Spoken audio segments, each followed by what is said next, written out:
रामपुर के जंगल में एक गज्जू सेठ रहता था। वह बहुत ही घमंडी था। मालिक, मुझे कुछ पैसों की ज़रूरत है। मेरी पत्नी बहुत बीमार है। उसका इलाज नहीं करवाया तो वह मर जाएगी। मैंने क्या यहाँ पे धर्मशाला खोल रखी है? मेरे पास कोई पैसे वैसे नहीं है तुम्हें देने के लिए। वह किसान गिड़गिड़ाते हुए रोने लगा। चलो ठीक है, मैं तुम्हें पैसे दे दूँगा। उसके बदले तुम्हें कुछ गिरवी रखना होगा। ठीक है मालिक, अभी आप मुझे कुछ पैसे दे दो। कल मैं अपने घर से अपने घर के कागज़ ले आऊँगा। वह सेठ उसे पैसे दे देता है।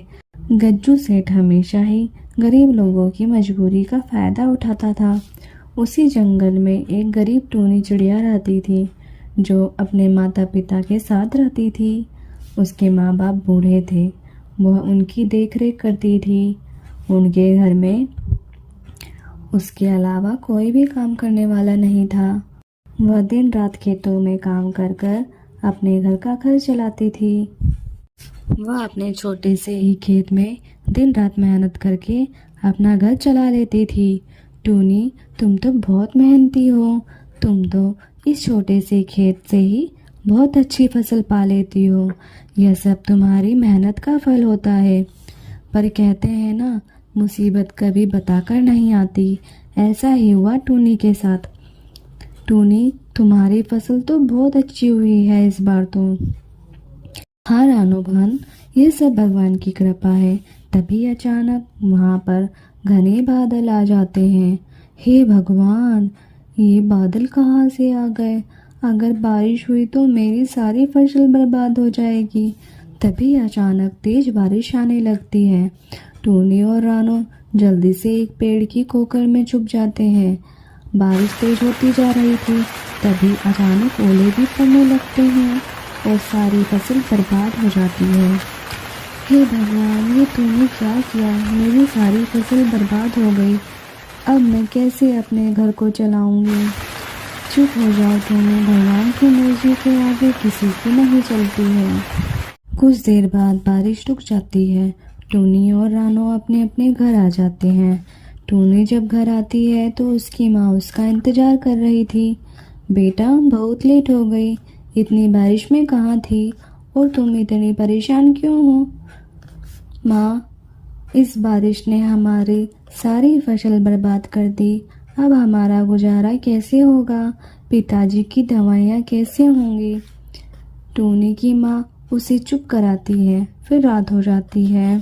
सुबह जब टूनी उदास बैठी होती है तो उसकी माँ उसके पास आती है। बेटा, तुम गज्जू सेठ के पास क्यों नहीं जाती? तुम्हें कोई ना कोई काम जरूर दे देगा। टूनी चिड़िया गज्जू सेठ के पास जाती है और उससे काम मांगने लगती है। सेठ को पता था कि यह टूनी बहुत मेहनती चिड़िया है, पर वह उसकी इस मजबूरी का फ़ायदा उठाना चाहता था और कुछ चाल चलता है। मेरे पास कोई काम नहीं है, तू यहाँ से जा। नहीं सेठ जी, कोई काम दे दो मुझे। आप तो मेरे हालातों के बारे में तो सोचो, मेरे माँ बाप के बारे में सोचो सेठ जी। ठीक है, मैं तुम्हें काम पर रख लूँगा, पर दूसरे मजदूरों से कम पैसे ही दूँगा। बेचारी टूनी तो मजबूर ही रहती है। वो हाँ कर देती है और गज्जू सेठ के खेतों में काम करने लगती है। वह दिन रात काम करती है।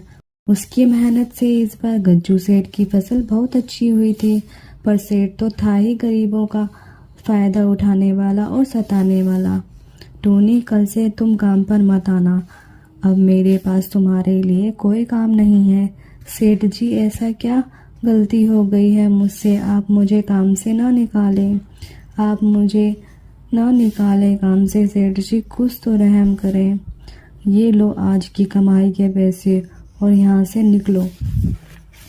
पर सेठ जी, मैंने तो 2 महीने से आपके यहाँ पर काम कर रहा है। मेरे बाकी के पैसे भी दे दीजिए। कौन से पैसे? चल निकल जाए यहाँ से। फिर वह टूनी रोते हुए घर आ जाती है। इतनी जल्दी? बेटा, इतनी जल्दी कैसे आ गई? और राशन का सामान भी नहीं लाई?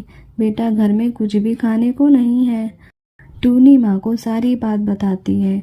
बेटा तो कल फिर जाना सेठ के पास, क्या पता वह कल मान जाए, हम पे रहम करके पैसे दे दे। अगले दिन टूनी फिर से उसके घर जाती है। तू फिर आ गई, कहा था ना कल तेरा कोई काम नहीं है यहाँ। सेठ जी रहम कीजिए, मेरे पैसे दे दीजिए, मैं बहुत गरीब हूँ, मुझ पर दया कीजिए। फिर सेठ उसे वहाँ से भगा देता है। अगले दिन फिर टूनी एक कोशिश करने आती है कि सेठ उसी पर रहम कर उसे उसके पैसे दे देगा, पर सेठ घर पर नहीं होता, उसके घर पर ताला लगा होता है। लगता है सेठ जी कहीं गए हैं, मैं कुछ देर यहीं पे उनका इंतज़ार करती हूँ, क्या पता आ जाए। टूनी वहीं पास के एक पेड़ पर बैठे बैठे ही सो जाती है और देखते ही देखते रात हो जाती है। तभी कालू कौवा चोरी करने के लिए सेठ के घर आता है। कालू जैसे ही सेठ के घर का ताला तोड़ने की कोशिश करता है, तभी वहाँ टूनी चिड़िया की नींद खुलती है। वह यह सब देखकर उसके पास आ जाती है। तुम कौन हो और तुम सेठ जी के घर का ताला क्यों तोड़ रहे हो? तुम तो चोर लगते हो। टूनी जोर जोर से आवाज़ लगाने लगती है, चोर चोर। तभी कुछ पक्षी वहाँ पर आ जाते हैं। क्या हुआ टूनी? ये कालू चोर सेठ जी के घर में चोरी करने आया था। सभी लोगों ने मिलकर उस चोर की बहुत पिटाई की। कालू कौवा जैसे तैसे अपनी जान बचाकर वहाँ से भाग जाता है। तभी कुछ देर में सेठ जी वहाँ पर आ जाते हैं। तुम सब मेरे घर के बाहर क्या कर रहे हो? क्या बात हो गई है? कबूतर ने सारी बात सेठ जी को बताई। टूनी ना होती तो आपके घर में चोरी हो जाती। सेठ को अपनी गलती का एहसास हो जाता है। वह टूनी से माफ़ी मांगने लगता है। टूनी, मुझे माफ़ कर दो, यह लो तुम्हारे पैसे, मैंने तुम्हारे साथ बहुत गलत किया है, मुझे माफ़ कर दो। मैंने तुम्हारे साथ इतना बुरा किया, पर तुम चाहती तो मेरे घर में चोरी होते हुए देख सकती थी, पर तुमने ऐसा नहीं किया। तुम दिल की बहुत अच्छी हो। कल से तुम वापस से काम पर आ जाना। और हाँ, आज से तुम मजदूरी नहीं करोगी, मेरे यहाँ पर मुंशी का काम करोगी। इस तरह सेठ को अपनी गलती का एहसास हो जाता है और टूनी चिड़िया को उसकी मेहनत का फल मिल जाता है। तो दोस्तों, कैसी लगी यह कहानी मुझे कमेंट में ज़रूर बताएं।